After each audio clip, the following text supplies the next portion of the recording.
10 alleged secret weapons of the U.S. military. The art of war has evolved dramatically with the advent of contemporary technologies. To win a war, it's still essential to keep the true strength of your forces and the extent of your arsenal hidden from your opponent. The most important military secrets are only disclosed to the select few who can be trusted to carry out the mission. First is HAARP.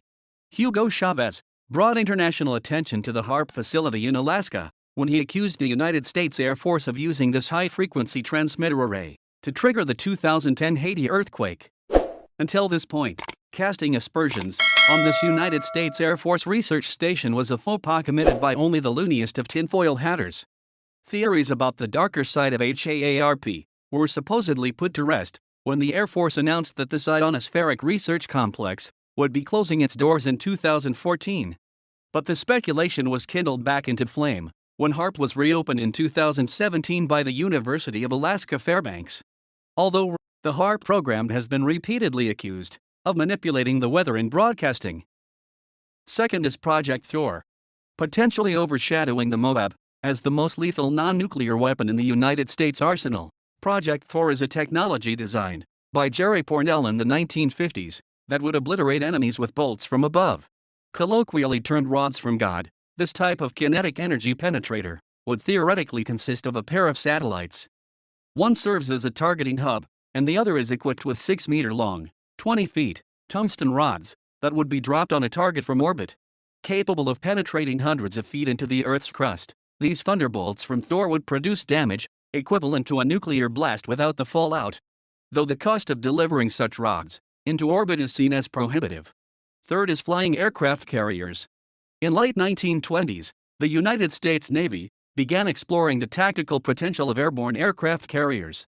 2 Zeppelin-style airships were constructed, the USS Akron and the USS Mayakan, both of which carried a crew of 60 men and were capable of deploying and recovering Sparrowhawk fighter planes in flight. However, both Navy flying aircraft carriers met unfortunate ends, and their remains now rest at the bottom of the ocean. Recently, however, rumors have surfaced of DARPA's plans to reopen this chapter of American history and initiate another attempt to develop airborne aircraft carriers for military use. This time, these proposed sentinels of the skies would carry drones instead of manned warplanes. Fourth is subliminal messaging. It's been well established that subliminal messaging is used extensively in advertising. This type of marketing usually exploits the base or urges the populace to influence them to buy a product or service. But what if the same principles used in subliminal advertising are also being used by the United States intelligence community for the purposes of espionage? While the author of the document ultimately concludes that the operational effectiveness of subliminal perception is extremely limited, the CIA is widely known for its knack for operating within the strictures of extreme limits and still accomplishing its clandestine objectives with flying colors. Fifth is biological weaponry. Between 1949 and 1969, the United States military tested biological weapons on its own people without their knowledge or consent. One such experiment occurred in 1950 when a U.S. Navy ship sprayed billions of tiny microbes into the atmosphere over San Francisco, causing a massive upsurge in illness and potentially killing one resident. Another took place in the subway system under New York City in 1966 when researchers dropped light bulbs filled with bacteria onto the tracks to test how far the motion of a train would carry these potentially deadly pathogens. The military tells us that all this was done to learn how to better protect us from foreign adversaries, but many wonder whether the benefits of such reckless experimentation truly outweigh the costs. However, dangerous pathogens released into the atmosphere might be the least of the biological threats to which the American people have been exposed by their government. In 2016, DNI Director James Clapper expressed his concerns that gene editing technology might become a weapon of mass destruction if it fell into the wrong hands. Sixth is magnetohydrodynamic explosive munitions. In Arthur C. Clarke's book Earthlight, the legendary science fiction author of the 20th century conceives of a futuristic weapon that uses electromagnetism to propel a jet of molten metal miles into space, spearing and destroying an attacking battleship. This type of armor-piercing weapon isn't entirely unheard of. Since World War II, various arms manufacturers have supplied combatants with tools of war called self-forging penetrators.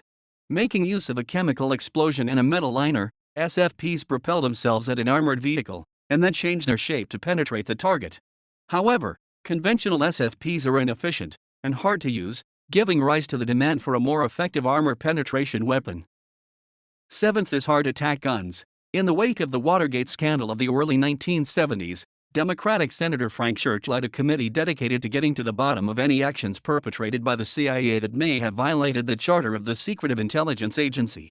It was believed that the CIA had accrued undue unilateral power under the pretext of the Cold War, though history shows us that the attempts of the Church Committee to curb the totalitarian zeal of the CIA were all but ineffective in the long run. A few interesting findings were uncovered during the course of this 1975 investigation.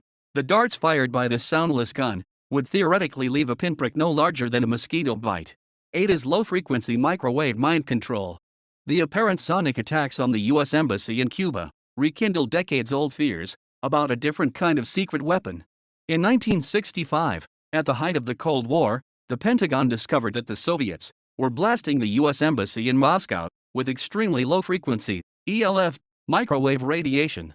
While far too weak to cook anything, it was determined that the so-called Soviet signal carried the possibility of affecting the health or altering the behavior of the embassy staff. Instead of doing anything to stop it, the Pentagon decided to study the potential effects of the signal and attempt to mimic them back home. NINET is long-range acoustic devices. A new type of crowd control weapon came to the fore during the Ferguson, Missouri protests of 2014.